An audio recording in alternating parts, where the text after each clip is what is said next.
امریکہ اور اسرائیل کی جانب سے جو ایران پر سخت بمباری ہوئی تھی 40 دنوں کی جنگ کے دوران، ان 40 دنوں میں تقریباً ایران کے تعلیمی اور میڈیکل اور ریسرچ جو انفراسٹرکچر انسٹیٹیوشنز کا جو تھا یا یونیورسٹیز کا، اس کو ایک سوچی سمجھی اور ایک منظم جنگی حکمت عملی کے طور پر ان کو بمباری سے نشانہ بنایا گیا۔ یہ جنگ جو 28 فروری 2026 کو شروع ہوئی اور 7 اپریل 2026 کو ایک عارضی جنگ بندی پر ختم ہوئی، اس جنگ نے اپنے پیچھے ایسے گہرے زخم چھوڑے ہیں جس نے پوری دنیا کو ہلا کر رکھ دیا۔ جو دنیا کے بڑے بڑے پروفیسرز ہیں، تعلیمی ادارے ہیں، یونیورسٹیز ہیں، ریسرچ سینٹرز ہیں، وہ حیران رہ گئے ہیں کہ امریکہ اور اسرائیل نے اس بمباری کے دوران کن چیزوں کو ہدف بنایا۔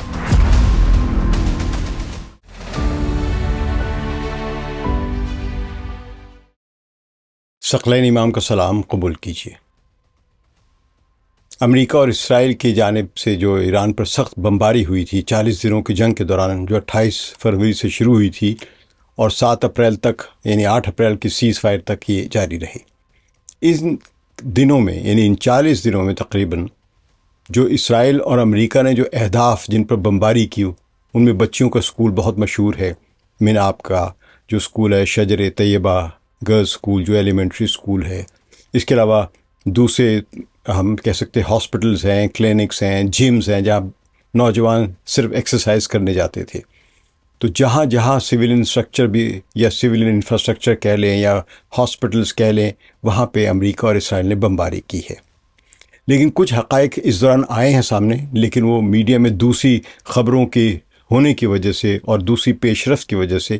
وہ نظر انداز ہوئے ہیں۔ لیکن میں نے سوچا کہ آج کا جو میرا ویلاگ ہے وہ اسی موضوع پر فوکس کرے گا۔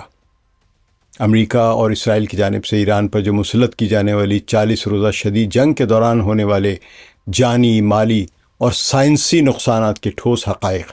دستاویزی اعداد و شمار اور بین الاقوامی قوانین کی سنگین ترین خلاف ورزیاں اب مکمل طور پر دنیا کے سامنے آ چکی ہیں۔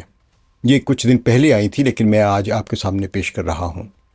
یہ جنگ جو 28 فروری 2026 کو شروع ہوئی اور 7 اپریل 2026 کو ایک عارضی جنگ بندی پر ختم ہوئی اور اب MOU کے بعد مذاکرات ہو رہے ہیں۔ تو بہرحال اس جنگ نے اپنے پیچھے ایسے گہرے زخم چھوڑے ہیں جس نے پوری دنیا کو ہلا کر رکھ دیا، خاص طور پہ جو دنیا کے بڑے بڑے پروفیسرز ہیں، تعلیمی ادارے ہیں، یونیورسٹیز ہیں، ریسرچ سینٹرز ہیں، وہ حیران رہ گئے ہیں کہ امریکہ اور اسرائیل نے اس بمباری کے دوران کن چیزوں کو ہدف بنایا۔ بچیوں کے اسکولوں کو، ریسرچ سینٹرز کو، ایسے ریسرچ سینٹرز جو ایران میں ہیں اور دنیا کے لیے یونیک، منفرد سمجھے جاتے ہیں۔ صحت کے شعبے کے سب سے معتبر اور قدیم ترین بین الاقوامی سائنسی جریدے جو برطانیہ سے شائع ہوتا ہے، دی لانسیٹ، اور صحت کی عالمی پالیسی کے ایک جو بڑے جرنل ہیں، جریدے ہیں، IJHPM یعنی international journal for health policy and management, انہوں نے اپنی پہلے کی رپورٹ ابھی حال میں شائع ہوئی ہے، ان میں ساری تحقیقاتی رپورٹس جو ہے وہ شائع کی ہیں اور یہ ہولناک انکشافات کیے ہیں کہ اس جنگ میں ایران کے تعلیمی اور میڈیکل اور ریسرچ جو انفراسٹرکچر انسٹیٹیوشنز کا جو تھا یا یونیورسٹیز کا، اس کو ایک سوچی سمجھی اور ایک منظم جنگی حکمت عملی کے طور پر ان کو بمباری سے نشانہ بنایا گیا ہے، جن سے کوئی فوجی فائدہ نہیں ہوا، صرف یہ کہ ایران کے انٹلیکچول دولت کو، ان کی تحقیقات کو، ان کے ریسرچ سینٹرز کو تباہ کیا جائے۔ تو بین الاقوامی ماہرین جو قانون ہے ان کا یہ کہنا ہے اور جو سائنسدان ہیں کہ اس قسم کی جو دانستہ کارروائی جو کی گئی ہے یونیورسٹیز کو یا اسکالرز کو مارنا، اس کے لیے انہوں نے ایک لفظ دیا ہے اسکالسٹیسائڈ، جس کا مطلب ہے ملک کے تعلیمی، فکری، علمی اور سائنسی نظام کا مکمل طور پر قتل عام کرنا، تاکہ وہاں کی آنے والی نسلوں کو سوچنے، سمجھنے اور ترقی کرنے کی صلاحیت جو ہے ان کی، اس کو ہمیشہ کے لیے ختم کر دیا جائے، تاکہ آنے والی نسلیں کسی بھی اچھی تعلیمی صلاحیت سے محروم رہ جائیں، جاہل رہ جائیں، محتاج رہ جائیں دنیا کی۔ تو بین الاقوامی ماہرین کی اس مشترکہ دستاویزی رپورٹ کو دنیا کے 8 ملکوں کے 16 بڑے سائنسی، تعلیمی اور طبی اداروں نے رات دن کی محنت کے بعد مل کر تیار کیا تھا اور ان کو شائع کیا ہے، لیکن آپ نے شاید بہت سارے میڈیا اداروں میں اس کی پبلسٹی یا اس کی خبریں کم دیکھی ہوں گی، تو اسی لیے میں نے سوچا خاص طور پہ کہ اس رپورٹ پر میں اپنا ویلاگ بناؤں۔ تو ان اداروں میں جنہوں نے یہ رپورٹ بنائی ہے، ان میں جو امریکہ کی ایک بڑی نامور یونیورسٹی ہے وہ ہے اسٹینفرڈ یونیورسٹی، ان کا اسکول آف میڈیسن، کینیڈا کی یونیورسٹی آف ٹورانٹو جو ہے، اور یونیورسٹی آف آٹوا، یہ دونوں بھی جو کینیڈا کی بڑی بڑی یونیورسٹیز ہیں یہ اس میں شامل ہیں، اور سوئٹزرلینڈ کی یونیورسٹی آف جنیوا، لبنان کی امریکن یونیورسٹی آف بیروت، اور برطانیہ کا مشہور زمانہ London school of hygiene and tropical medicine, یعنی عوامی صحت، صفائی ستھرائی اور گرم ملکوں کی بیماریوں پر ریسرچ کرنے والا دنیا کا سب سے بڑا مرکز، ان سب نے مل کر ایران میں ہونے والی تباہی پر ایک رپورٹ تیار کی۔ اس تفصیلی رپورٹ میں فراہم کیے گئے باقاعدہ سرکاری ڈیٹا اور ایویڈنس کے مطابق محض 40 دنوں کی فضائی بمباری، میزائل حملوں اور راکٹ جو برسائے گئے، ان میں ایران کی 32 بڑی یونیورسٹیوں کو براہ راست ڈائریکٹلی نشانہ بنایا گیا، بمباری کی گئی، میزائل مارے گئے اور ان کو ملبے کا ڈھیر بنا دیا گیا ہے، یا ان کی اہم ترین عمارتوں کو شدید نقصان پہنچائے گئے ہیں۔ ان وحشیانہ جو تعلیمی حملوں پر، یعنی آپ کے لیے یونیورسٹی پر جو حملے کیے گئے ہیں، ایجوکیشن پہ، ریسرچ سینٹرز پہ جو حملے کیے گئے ہیں، ان کے نتیجے میں اب تک بین الاقوامی سطح پر مانے جانے والے 10 سے زائد اعلیٰ پروفیسر، جن کی بین الاقوامی سطح پر ایک شہرت ہے کہ انہوں نے بڑا اعلیٰ تحقیقی کام کیے ہوئے ہیں، اور یعنی پروفیسرز اور سائنسی محقق، اور 60 سے زائد مختلف شعبوں میں زیر تعلیم طلباء و طالبات جو کہ پی ایچ ڈی لیول کے اسٹوڈنٹس تھے وہاں پہ، وہ اس میں ہلاک ہوئے ہیں۔ تو اس منظم مہم کا سب سے بڑا اور آپ کہہ لیں کہ جو اہم نشانہ تھا، وہ تہران میں واقع پیسچور انسٹیٹیوٹ آف ایران، یہ اس کو نشانہ بنایا گیا۔ یہ سن 1920 میں قائم ہونے والا 106 سال پرانا تاریخی، طبی، سائنسی اور تحقیقی ادارہ ہے۔ یہ انسٹیٹیوٹ اقوام متحدہ کے ذیلی ادارے یعنی WHO، ورلڈ ہیلتھ آرگنائزیشن جو ہے، جو کہ دنیا بھر کے انسانوں کو بیماریوں سے بچانے کا ایک عالمی ادارہ ہے، اس کا ایک باقاعدہ معاون اور ریفرنس مرکز ہے، جو پورے مشرقی، آپ سمجھے کہ مشرقی بحیرہ روم سے لے کر وسطی ایشیا اور مشرق وسطیٰ کے خطے کے لیے پولیو، کرونا، ہیپاٹائٹس، خسرہ، تپدق یعنی ٹی بی، پاگل کتے کے کاٹنے کی بیماری یعنی ریبیز، اور ایڈز جیسی جو ہیں مہلک اور متعدی بیماریوں کی ویکسین، یعنی یہاں وہ ان کے ٹیکے بنائے جاتے تھے، ان کے جینیاتی تغیرات پر نظر رکھنے اور وبائی جراثیموں کی نگرانی کرنے کا سب سے بڑا سائنسی مرکز تھا۔ اس پر بمباری کی ہے اسرائیل اور امریکہ نے۔ امریکہ جیسا مہذب ملک تعلیمی اداروں پر، تحقیقی اداروں پر، جس سے دنیا کو فائدہ پہنچ رہا تھا، اس پر بمباری کی۔ عالمی طبی جریدے جو ہے لینسٹ، جو میں نے بتایا برطانیہ کا، اس نے پاسٹور انسٹیٹیوٹ پر کیے گئے اس حملے کو سن 1949 کے جنیوا کنونشن، یعنی جنگوں کے دوران جو عام شہریوں، قیدی اور زخمیوں کے حقوق کے تحفظ کرنے والے جو عالمی معاہدے کی دفعات کی ہیں، وہ کہا کہ یہ ان کے مطابق یہ واضح اور کھلا جنگی جرم تھا جو ان اداروں پر بمباری کی گئی ہے، کیونکہ بین الاقوامی قانون کے تحت جنگ کے دوران بھی طبی، امدادی، خیراتی یعنی چیریٹی آرگنائزر اور سائنسی اداروں پر حملہ کرنے کی سخت ترین ممانعت ہے، خاص طور پر جو صحت سے وابستہ ہے، جو عالمی ماہرین ہیں پبلک ہیلتھ سیکٹر کے، وہ اس سائنسی مرکز کی تباہی سے نہ صرف ایران بلکہ پاکستان، افغانستان اور پورے مشرق وسطیٰ میں عوامی صحت کا حفاظتی نظام شدید ترین خطرے میں پڑ گیا ہے، جو پیسٹور انسٹیٹیوٹ جو اس پر جو بمباری کی ہے، کیونکہ وہاں موجود نایاب جو جراثیمی نمونے ہیں، بیماریوں کے خلاف تیار کردہ حفاظتی فارمولے جو ہیں، ڈیٹا جو ہے، سائنسی ایجادات جو ہیں، اور پچھلی 1 صدی کا پورا ریسرچ ڈاکومنٹس ہیں، اور لیبارٹری کا جو قیمتی سامان ہے، یہ مکمل طور پر ضائع ہو چکا ہے، جس سے دوبارہ حاصل کرنا اب ناممکن ہے۔ ڈیٹا تو کم از کم نہیں ملے گا، اکوپمنٹ شاید آ جائیں گے دوبارہ۔ تو اس 40 روزہ جنگ کے دوران ہونے والے دیگر سنگی جرائم کے ٹھوس دستاویزی اور ناقابل تردید ثبوت بھی سامنے آئے ہیں، جن کی تصدیق انسانی حقوق کی عالمی تنظیموں اور آزاد معائنہ کاروں نے کی ہے۔ جنگ کے بالکل آغاز پر یعنی 28 فروری کو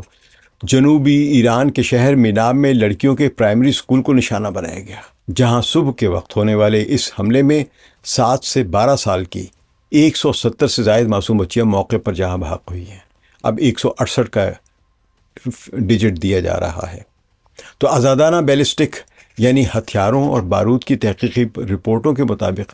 اس حملے میں امریکہ کا تیار کردہ ٹوماہاک کروز میزائل استعمال کیا گیا تھا، جو کہ زمین کے پیرل یعنی کروز کرتا ہوا اور ریڈار کی نظروں سے بچ کر اڑنے والا ایک انتہائی مہلک دور تک مار کرنے والا گائیڈڈ ہتھیار ہے۔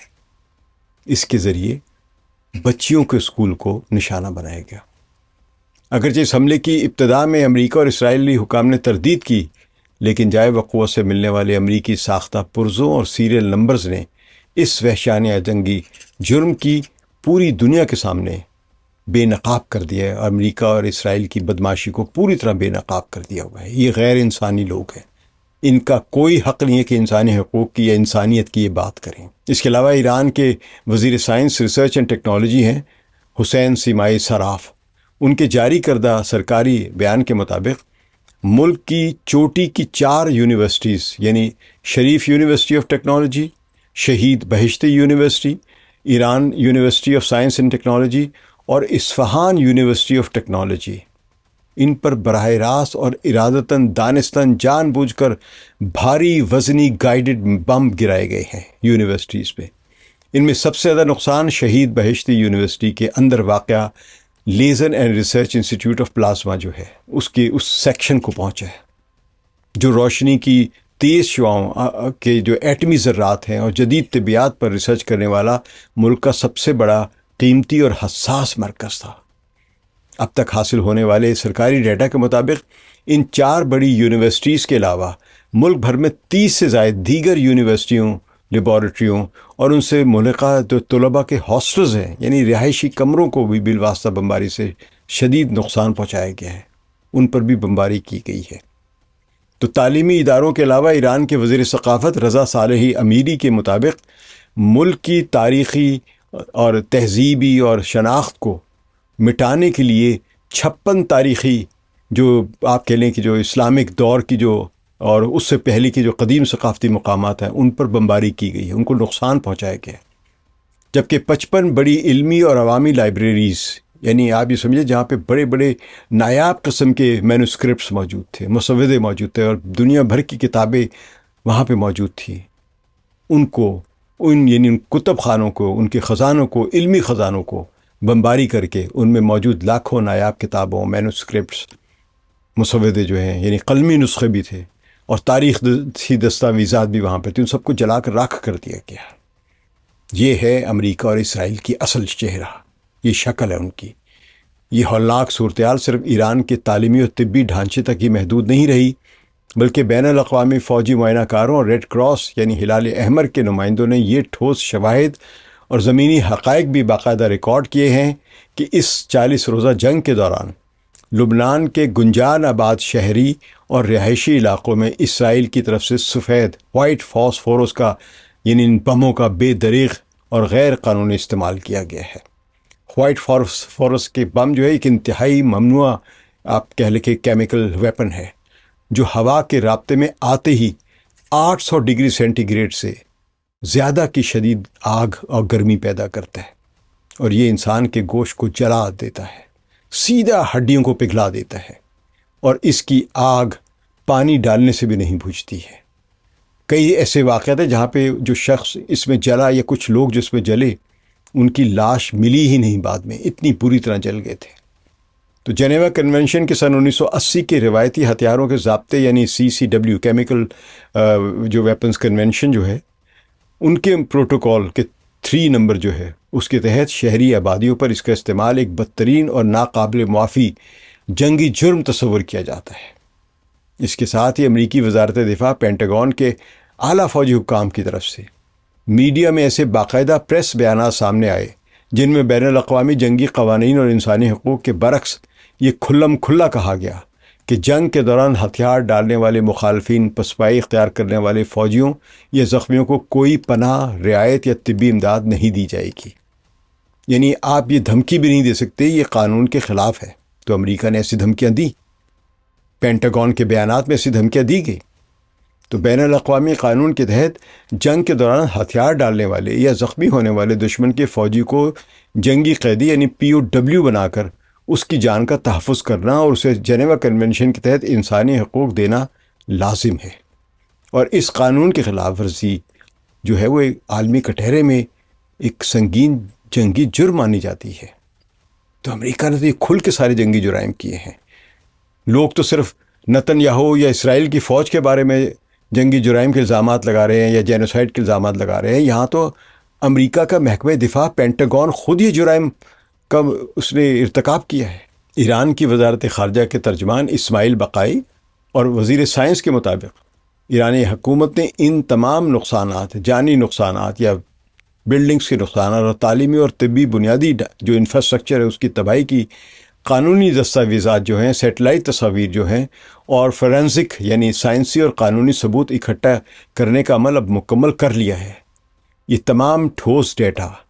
اور ثبوت جو ہیں، شواہد جو ہیں، یہ مکمل ہوتے ہی ایران کی حکومت اقوام متحدہ کی جنرل اسمبلی اور ICJ یعنی انٹرنیشنل کورٹ آف جسٹس اس میں امریکہ اور اسرائیل کے خلاف باقاعدہ قانونی چارہ جوئی کی جو ابتدا ہے وہ کرنے جا رہی ہے، تاکہ تعلیم اور طبی اداروں کی اس منظم تباہی، جنگی جرائم پر ان ممالک پر سخت بین الاقوامی سیاسی اور اقتصادی پابندیاں عائد کی جائیں. قانون تو یہی کہتا ہے، اور ان سے کھربوں ڈالر کا معاوضہ اور ہرجانہ وصول کیا جائے، جس سے ان تاریخی اور سائنسی اداروں کو دوبارہ تعمیر کیا جا سکے. یہ تھی رپورٹ MOU کے سائن ہونے سے پہلے کی. MOU میں اس کا ذکر ہی نہیں ہے ان ساری چیزوں کا. تو مجھے ڈر ہے کہ کہیں ایرانیوں نے اپنی ہی اس دعوے سے دستبردار نہ ہو گئے ہوں، کیونکہ اس وقت ایران میں وہ لوگ ہیں جو ہر وقت جنگ ختم کر کے فائدے اٹھانا چاہ رہے ہیں، اور اتنے بڑے تاریخی نقصان کو انہوں نے MOU کا حصہ نہیں بنایا ہے. یا ہو سکتا ہے اس کے علاوہ وہ مقدمہ دائر کریں جو MOU میں نہیں آئے، لیکن یہ بہرحال ایرانی غلطی کر رہے ہیں اگر اس ایشو کو اٹھاتے نہیں ہیں. تو عالمی جریدے IJHPM کی رپورٹ کے مصنفین اور دنیا بھر کے سائنسدانوں نے اپنی رپورٹ کے کنکلوژن میں یہ واضح کیا ہے کہ اگر اقوام متحدہ کے اداروں اور عالمی برادری نے اس سائنسی، طبی اور تعلیمی قتل عام پر صرف زبانی مذمت پر اکتفا کیا اور مجرموں کے خلاف ٹھوس اور عملی تادیبی کارروائی نہ کی، تو دنیا بھر میں بین الاقوامی انسانی حقوق، جنیوا کنونشنز اور جنگی قوانین کی جو اخلاقی اہمیت ہے اور قانونی حیثیت ہے، یہ ہمیشہ کے لیے پھر دفن ہو جائے گی. اور مستقبل میں ہونے والی کسی بھی جنگ میں اسکولوں، ہسپتالوں اور معصوم انسانوں کو بچانے کا کوئی قانون یا اخلاقی راستہ باقی نہیں رہے گا. بہرحال وقت آ گیا ہے کہ دنیا اس کھلے ظلم کے خلاف متحد ہو کر عملی اقدامات کرے اور امریکہ اور اسرائیل دونوں کو جواب دہ ٹھہرائے. شکریہ. ثقلین امام کو اجازت دیجیے. خدا حافظ.